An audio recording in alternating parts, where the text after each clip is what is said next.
कैसे हो आप सब लोग। तो फ्रेंड्स, आज हम पढ़ते हैं class 11 chapter 2 Indian economic development. Economy कैसी थी हमारी 1950 से 1990 के बीच में, हमारी इकॉनमी कैसी थी, तो हम इसको पढ़ते हैं। फ्रेंड्स, मैंने इस वीडियो को 2 पार्ट में डिवाइड किया है, तो ये मेरी वीडियो जो है फर्स्ट पार्ट की है। फ्रेंड्स, हम स्टार्ट करते हैं chapter 2 Indian economic development. Hello friends, कैसे हो आप सब लोग। Welcome to my study fast. Hello friends, आज का मोटिवेशन है push yourself because no one else is going to do it for you. जी हाँ फ्रेंड्स, अपने आप को खुद ही आगे बढ़ाना है। कोई नहीं आएगा आपको आगे बढ़ाने के लिए, क्योंकि बहुत कम लोग होते हैं जो आपको आगे बढ़ाते हैं। ज़्यादातर लोग आपको पीछे धकेलने की ही कोशिश करते हैं, क्योंकि आजकल का टाइम में कोई किसी को खाते पीते नहीं देख सकता। फ्रेंड्स, यही सच्चाई है दुनिया की।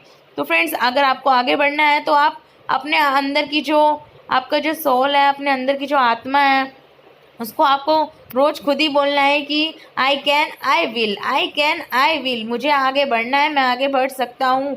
आपको कोई दूसरा बंदा नहीं आएगा आपको आगे बढ़ाने के लिए, आपको खुद ही जो है आगे बढ़ना है। That's all for today. तो फ्रेंड्स, अगर आपने मेरी वीडियो को अभी तक सब्सक्राइब नहीं किया है तो प्लीज़ मेरी वीडियो को सब्सक्राइब करें और मेरी वीडियो को स्टार्टिंग से एंड तक ज़रूर देखना, आपको कुछ ना कुछ सीखने को मिलेगा। फ्रेंड्स, हेलो फ्रेंड्स, कैसे हो आप सब लोग। तो आज हम पढ़ते हैं class 11 chapter 2 Indian economic development. तो friends, Indian economic development means India की इकोनॉमिक की डेवलपमेंट होना, मतलब कि growth plus education plus health, यानी कि ग्रोथ में भी डेवलपमेंट होना, एजुकेशन में भी और हेल्थ में भी डेवलपमेंट होना। इसको हम कहते हैं फ्रेंड्स इंडिया की इकोनॉमिक डेवलपमेंट। तो फ्रेंड्स, आज का टॉपिक है इकोनॉमिक कैसी थी हमारी 1950 से लेके 1990 के बीच में, हमारी इकोनॉमी कैसी थी। तो हम पढ़ते हैं पहला, इकोनॉमिक प्लानिंग। 1950 और 1990 के बीच में हमारी इकोनॉमिक प्लानिंग कैसी थी। तो economic planning, it is a process under which a central authority define a set of targets to be achieve within a specific period of time. Friends, economic planning मतलब कि जो central government होती है, जो central authority होती है, वो क्या करती है, एक टारगेट रखती है कि इतनी जो है 5 साल में हमें इन चीज़ों की जो है हमें जो है ग्रोथ करनी है, हमारी अपनी इकोनॉमी को हमें जो है उस यहाँ तक ले जाना है। फॉर एग्जांपल कि हमारी इंडिया की इकोनॉमी की जीडीपी इतनी होनी चाहिए, हेल्थ इंडिकेटर इतना होना चाहिए, सोशल इंडिकेटर इतना होना चाहिए। ये हमारा उनका जो है 5 ईयर पॉलिसी होती है कि 5 साल में अपनी इंडिया को हम यहाँ तक जो है देखना चाहते हैं। फ्रेंड्स, इसको हम कहते हैं कि ये जो है सेंट्रल अथॉरिटी जो है इंडिया के लिए जो है इकोनॉमिक प्लानिंग कर रही है। फ्रेंड्स, मतलब कि गवर्नमेंट जो है प्लान बनाती है 5 साल के अंदर इतना जो है हेल्थ स्ट्रक्चर होना चाहिए, इतना जो है एजुकेशन होना चाहिए और इतनी जो है जीडीपी या फिर ग्रोथ होनी चाहिए हमारी इंडिया की, ताकि हम इंडिया की जो है प्लान के अकॉर्डिंग जो है इंडिया की इकोनॉमिक की हम डेवलपमेंट कर सके। और सारी रिसोर्सेज जो है इस तरीके से एलोकेशन करेंगे हम, ताकि जो भी ग्रास रूट लेवल यानी कि जो भी लोअर लेवल के लोग हैं, जो काफ़ी नीची जात के जो लोग हैं, उन तक भी जो है रिसोर्सेज जो है पहुंच सके। फ्रेंड्स, ये तो हमने बात कर ली इकोनॉमिक प्लानिंग की। अब हम बात करते हैं कैपिटलिज्म की। कैपिटलिज्म फ्रेंड्स, ये एक इकोनॉमिक सिस्टम है जिसमें बड़े बड़े इकोनॉमिक के डिसीजन लिए जाते हैं, जैसे कि what goods and services are to be produce, किस तरीके की गुड्स और सर्विसेज जो है प्रोड्यूस करने चाहिए, और गुड्स और सर्विसेज को कैसे बांटा जाना चाहिए। ये सारी जो है हम जो है कैपिटलिज्म इकोनॉमी पे जो है छोड़ देते हैं। फ्रेंड्स, कैपिटलिज्म इकोनॉमी की पहले अगर हम बात करें तो कैपिटलिज्म इकोनॉमी मतलब वो इकोनॉमी जहाँ पे गवर्नमेंट का कोई कंट्रोल नहीं है, फ्री प्ले ऑफ मार्केट, जहाँ पे जो है प्राइवेट का रोल होता है इकोनॉमी को रन करने के लिए, गवर्नमेंट का कोई रोल नहीं होता। तो कैपिटलिज्म इकोनॉमी में जो है प्राइवेट डिसाइड करती है कि क्या गुड्स और सर्विसेज जो है लेके आने चाहिए इंडिया के अंदर, और किस तरीके के गुड्स और सर्विसेज को कैसे जो है बांटना चाहिए लोगों में। ये सब कौन डिसाइड करता है फ्रेंड्स, प्राइवेट प्लेयर्स। यानी कि कैपिटलिस्ट इकोनॉमी हम उस इकोनॉमी को कहते हैं जिसमें गवर्नमेंट का कोई रोल नहीं है, जिसमें फ्रेंड्स बात करते हैं सोशलिज्म की। सोशलिज्म होता क्या है, it is an economic system in which major economic decision are taken by the government keeping in view the collective interest of the society as a whole. Friends, socialism में जितने भी जो decision हैं वो government के द्वारा लिए जाते हैं और जितने भी बड़े बड़े डिसीजन है वो गवर्नमेंट के द्वारा लिए जाते हैं। इसमें प्राइवेट का कोई रोल नहीं है। जितने भी इंडिया की जितनी भी सोसाइटी है, जितने भी लोग हैं, उन सब का जो डिसीजन है वो गवर्नमेंट के द्वारा लिए जाता है सोशलिज्म इकोनॉमी में। फ्रेंड्स, ये तो हमने बात कर ली सोशलिज्म की। अब हम बात करते हैं मिक्स्ड इकोनॉमी की। मिक्स्ड इकोनॉमी मतलब जिसमें डिसीजन जो है प्राइवेट भी लेते हैं और कुछ डिसीजन जो है गवर्नमेंट के द्वारा भी लिए जाते हैं। ऐसी इकोनॉमी को हम मिक्स्ड इकोनॉमी कहते हैं। For example, it is an economy system in which major economic decision are taken by the central government authority as well as are left to the free play of the market forces. कुछ decision जो है government के द्वारा लिए जाते हैं, कुछ decision जो है प्राइवेट के द्वारा लिए जाते हैं। ऐसी इकोनॉमी को हम मिक्स्ड इकोनॉमी कहते हैं। फ्रेंड्स, मैं एक बात बता दूं कि मैंने कैपिटलिज्म, सोशलिज्म और मिक्स्ड इकोनॉमी की एक अलग से वीडियो बना रखी है। आप प्लीज़ उस वीडियो को ज़रूर देखना। मैंने उस वीडियो में डीपली समझा रखा है capitalism, socialism and mixed economy के बारे में। फ्रेंड्स, मेरी जो वीडियो है उसका लिंक जो है डिस्क्रिप्शन बॉक्स में है। तो फ्रेंड्स, जिसको भी मेरी वीडियो देखनी है वो डिस्क्रिप्शन बॉक्स में जाके मेरे लिंक को देख सकते हैं। फ्रेंड्स, अब हम बात करते हैं goals of 5 year plan. A plan should have some clearly specified goal. The goals of 5 year plans are first, growth. Economic growth imply a consistent increase in GDP or a consistent increase in the level of output or a consistent increase in the flow of goods and services in the economy over a long period of time is called growth. Friends, goals of 5 year plans मतलब government क्या करती है, अपना एक target रखती है कि 5 साल का ये मेरा टारगेट है, ये मेरा प्लान है, जो कि मैंने आपको पहले भी बताया है कि गवर्नमेंट 5 साल का प्लान रखती है कि मुझे इस 5 ईयर प्लान में मुझे जो है ग्रोथ करनी है और इतनी ग्रोथ करनी, कंसिस्टेंस होनी चाहिए ग्रोथ में जो है जीडीपी की, और इतना लेवल ऑफ आउटपुट होना चाहिए और इतना फ्लो होना चाहिए गुड्स और सर्विसेज का इकोनॉमी के अंदर और काफ़ी लॉन्ग पीरियड तक। फ्रेंड्स, इसको हम कहते हैं 5 ईयर प्लान। तो 5 ईयर प्लान में जो है हम सिर्फ ग्रोथ को ही नहीं देखते, हम ओवरऑल सब चीज़ को हम जो है मेज़र करके रखते हैं कि हमारी इकोनॉमी की जो डेवलपमेंट है वो ग्रोथ के साथ साथ जो है हम हेल्थ, एजुकेशन और मॉडर्नाइजेशन, सेल्फ रिलायंस, काफ़ी चीज़ों पे जो है गवर्नमेंट ध्यान रखती है और अपने जो है 5 ईयर प्लान्स के जो गोल्स है उसको अचीव करने की पूरी कोशिश करती है। तो नेक्स्ट आते हैं मॉडर्नाइजेशन। मॉडर्नाइजेशन मतलब friends to increase the production of goods and services to producer with the adoption of new technology. मतलब अपनी कंट्री के अंदर हम मॉडर्नाइजेशन लेके आते हैं कि जो भी हम गुड्स एंड सर्विसेज प्रोड्यूस कर रहे हैं वो एक नई नई टेक्नोलॉजी के साथ जो है आए हमारी कंट्री के अंदर, जिसकी वजह से जो है हमारी कंट्री के अंदर एक मॉडर्नाइजेशन उभर के आएगा। फ्रेंड, मॉडर्नाइजेशन मतलब फॉर एग्जांपल जैसे कि आपने फ़ोन भी देखे होंगे, लैपटॉप भी देखे होंगे, बहुत सारे फ़ोन हैं, लैपटॉप हैं जिसमें नई नई टेक्नोलॉजी हैं, सॉफ्टवेयर हैं जिसमें घंटों का काम मिनटों में हो जाता है। जो काम हम 1 घंटे में कर सकते हैं, ऐसे ऐसे कई टेक्नोलॉजी आ रही है कि घंटों के काम हम मिनटों में कर सकते हैं। ऐसी चीज़ जो है कंट्री में लाने की गवर्नमेंट जो है पूरी कोशिश करती है, इसको हम मॉडर्नाइजेशन कहते हैं। फ्रेंड्स, नेक्स्ट टॉपिक पे आते हैं सेल्फ रिलायंस। सेल्फ रिलायंस मतलब सेल्फ इंडिपेंडेंट होना। हमारी कंट्री जो है जो भी सामान इंपोर्ट करती है वो क्या करे, अपनी कंट्री में खुद ही बनाना, उसका प्रोडक्शन करना शुरू कर दे ताकि हमारी कंट्री के इंपोर्ट जो है कम हो जाए और हमारी कंट्री पे जो दूसरों पे डिपेंड है वो भी डिपेंडेंसी हमारी कंट्री की जो है कम हो जाए। इसको हम कहते हैं फ्रेंड्स सेल्फ रिलायंस। ये भी एक टारगेट है हमारी सेंट्रल गवर्नमेंट का और उसमें जो है क्या कहते हैं गवर्नमेंट ने इसको भी जो है 5 ईयर प्लान में रखा है। Next friends, equity. इक्विटी मतलब इक्वेलिटी। इक्वेलिटी मतलब it implies equitable distribution of income so that the benefit of growth are shared by all the section of the society. Friends, government का हमेशा target रहता है कि जो भी वो रिसोर्सेज लेके आ रही है वो जो है लोअर, अपर, मिडिल क्लास जो है हर किसी के पास जो है उनकी रिसोर्सेज जो है पहुंच सके। मतलब ज़्यादा से ज़्यादा उनकी रिसोर्सेज जो है इक्वली डिस्ट्रीब्यूट हो। ऐसा ना हो कि रिच रिच बनते जाए और पुअर पुअर बनते जाए। जो भी ग्रास रूट लेवल जो होते हैं उन तक भी रिसोर्सेज जो है पहुंच सके। जो भी SC ST OBC होते हैं, गरीब लोग होते हैं, economically weaker section of the society होते हैं, उनके पास भी रिसोर्सेज जो है पहुंच सके और जो भी वो रिसोर्सेज बना रहे हैं वो एफोर्डेबल हो ताकि गरीब लोग भी जो है उसे खरीद सके। फ्रेंड्स, इस तरीके की जो है पॉलिसी जो है गवर्नमेंट लेके आती है जिसे हम इक्विटी कहते हैं और इक्विटी को भी गवर्नमेंट ने क्या करा है, हमें 5 ईयर्स प्लान के अंदर रखा हुआ है। फ्रेंड्स अब हम बात करते हैं एग्रीकल्चर। फ्रेंड्स एग्रीकल्चर वो एक्टिविटी है जहाँ पे जो है कल्टीवेशन हो रहा है, यानी कि खेतीबाड़ी हो रही है लैंड पे, ज़मीन पे खेतीबाड़ी हो रही है और प्रोडक्शन हो रहा है क्रॉप्स का, फूड क्रॉप्स का और नॉन फूड क्रॉप्स का। फ्रेंड्स किसका प्रोडक्शन हो रहा है? फूड क्रॉप्स का और नॉन फूड क्रॉप्स का, जैसे कि वीट, राइस, आलू, प्याज जो भी है उन सब की जो है खेतीबाड़ी हो रही है। इसको फ्रेंड्स हम कहते हैं एग्रीकल्चर एक्टिविटी। अब हम बात करते हैं importance of agriculture in the Indian economy. क्या इम्पोर्टेंस है एग्रीकल्चर की हमारे इंडिया की इकॉनमी में? The first one is contribution to GDP, second supply of wage goods.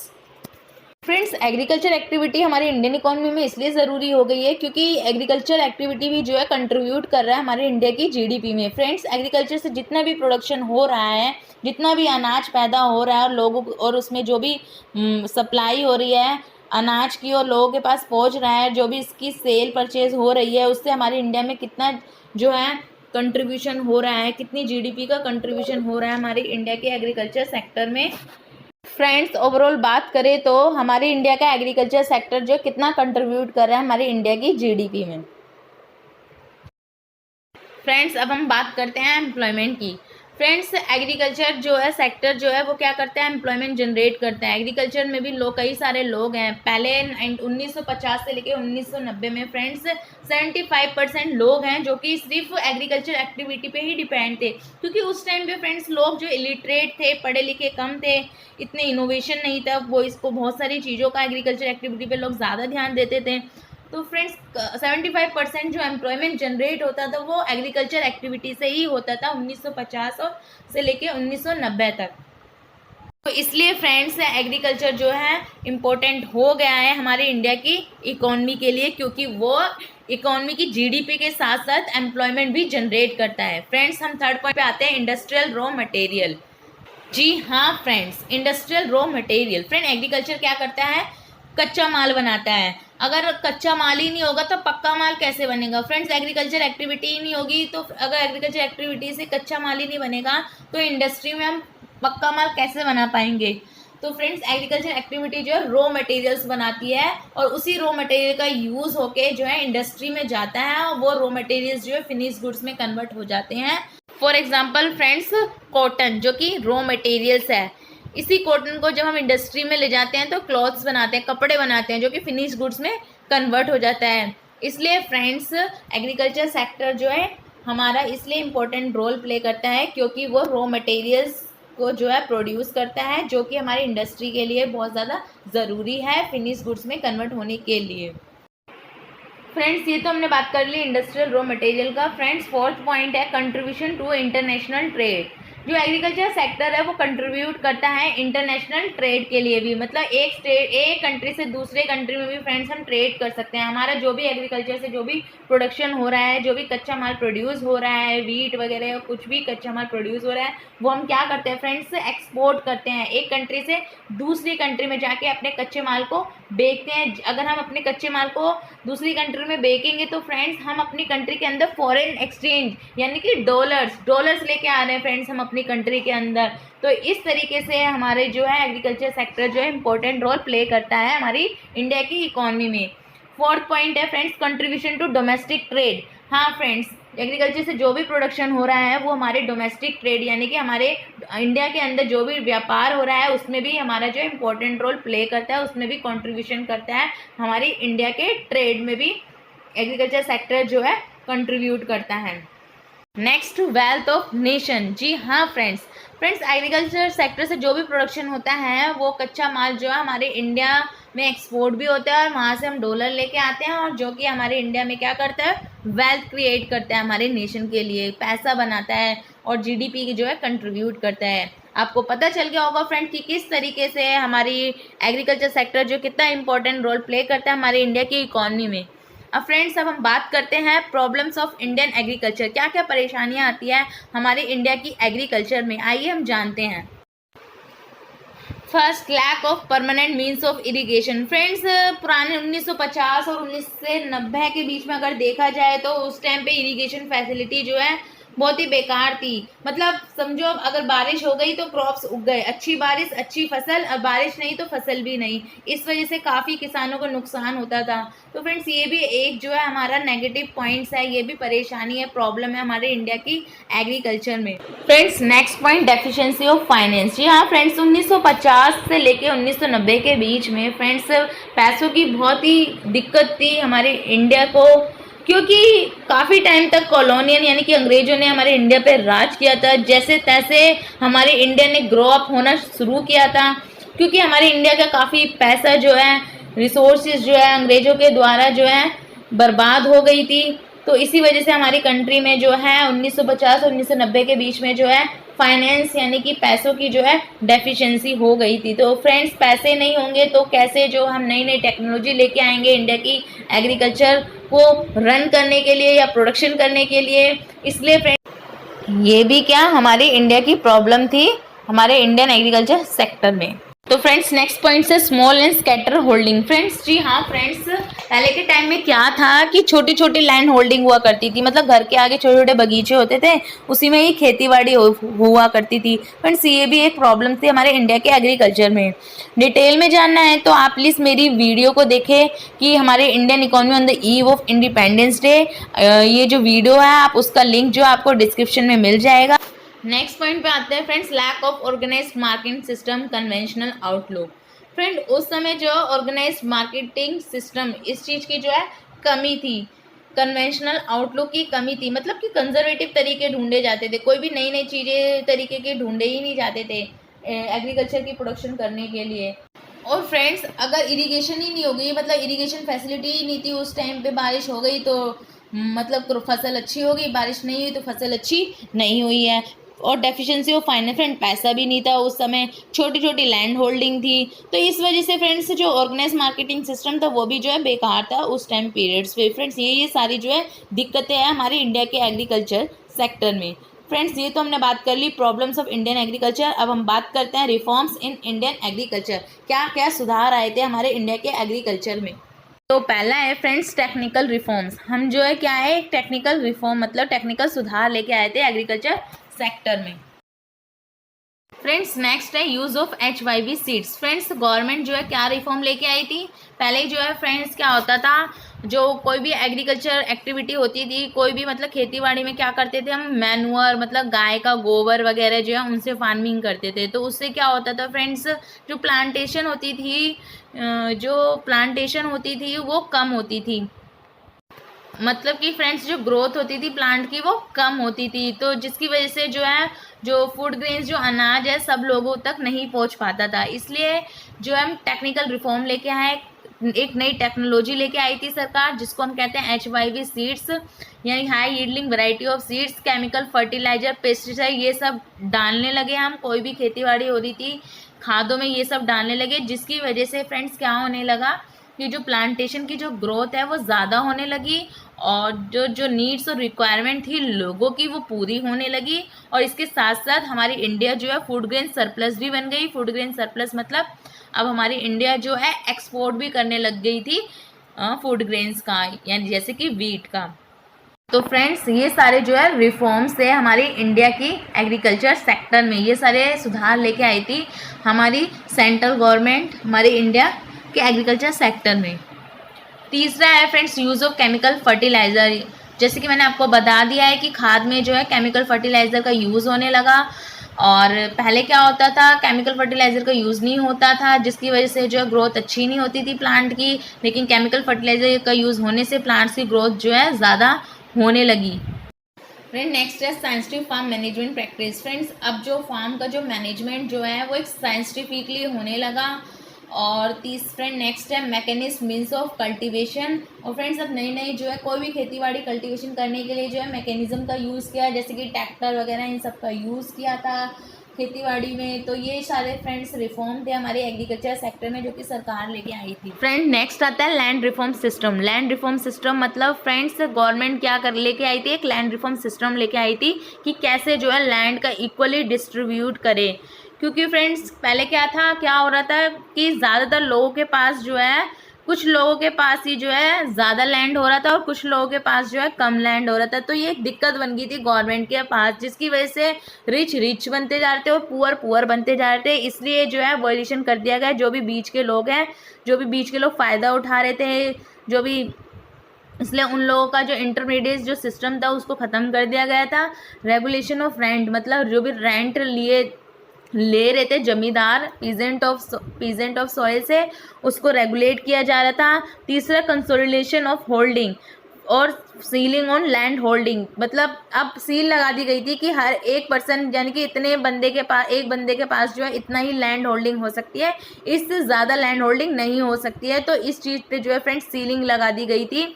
Cooperative farming जो है सिस्टम भी लेके आए थे कि अपने आसपास कुछ मतलब कि 7 8 10 15 लोग मिलके जो है आपस में मिलके जो है फार्मिंग करते थे। इसको फ्रेंड्स हम कहते हैं कोऑपरेटिव फार्मिंग।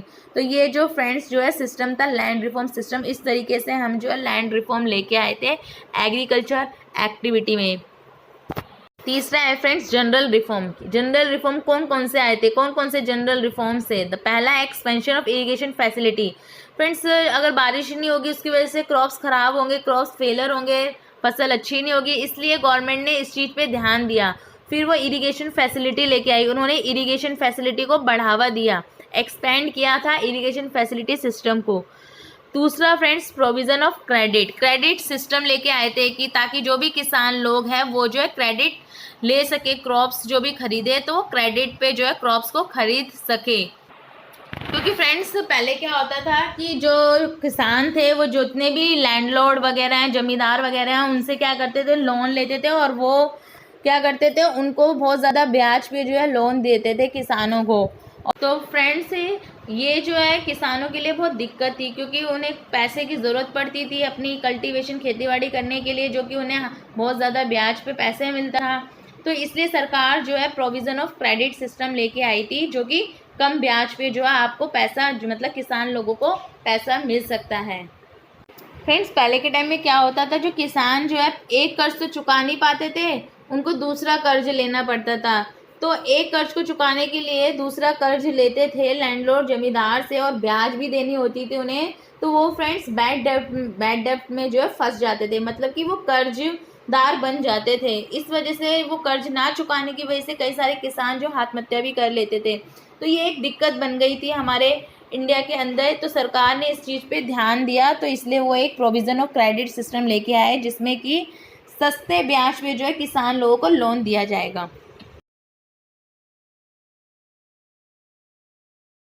नेक्स्ट आता है फ्रेंड्स रेगुलेटेड मार्केट भी क्या होने लगी, रेगुलेट होने लगी गवर्नमेंट के द्वारा कि कितना एग्रीकल्चर में सेक्टर में कितना प्रोडक्शन हो रहा है, कितना एक्सपोर्ट हो रहा है, कितना इंपोर्ट हो रहा है।